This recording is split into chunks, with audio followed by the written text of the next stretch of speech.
6 stages of grooming by a predator, or how to kill the boy but not their body in 6 easy steps. 1, targeting the victim.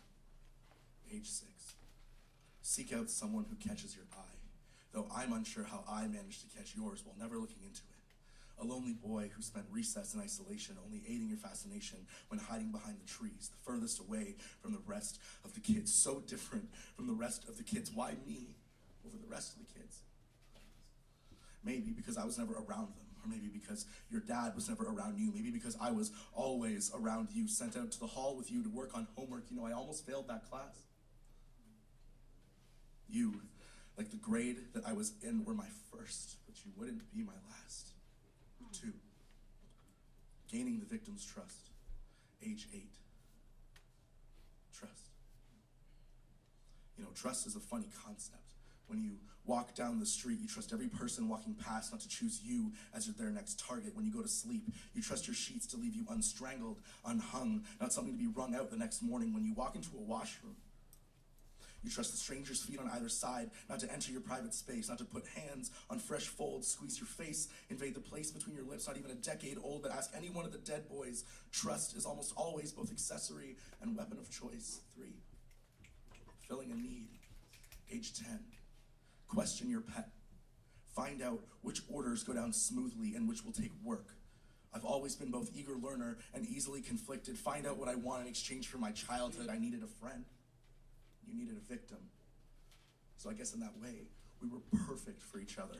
My hands too much tremble not to hold. My face too pretty to smother. My hips too small not to pin down. My cries too muffled to be heard. I hope your brother liked the present I got him. It was a coloring book. The one he'd stolen from my house a few weeks before, but I wanted him to have it. I guess it runs in the family to covet.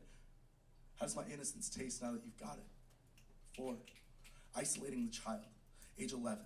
Perhaps the easiest step if you choose wisely. Find a boy so broken by the other dead boys that grew up that even in crowded places, you have him alone.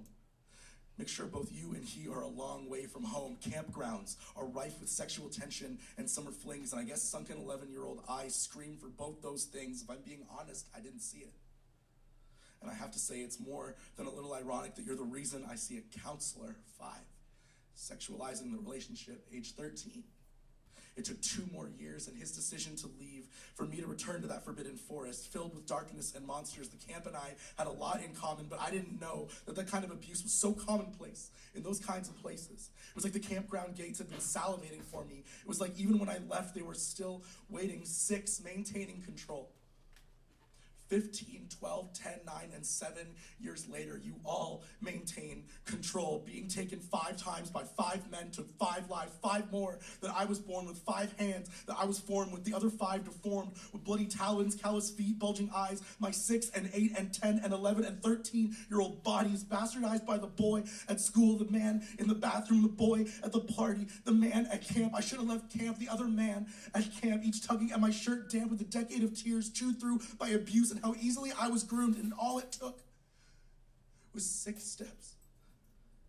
And I'm still holding up one fist, waiting for what's next.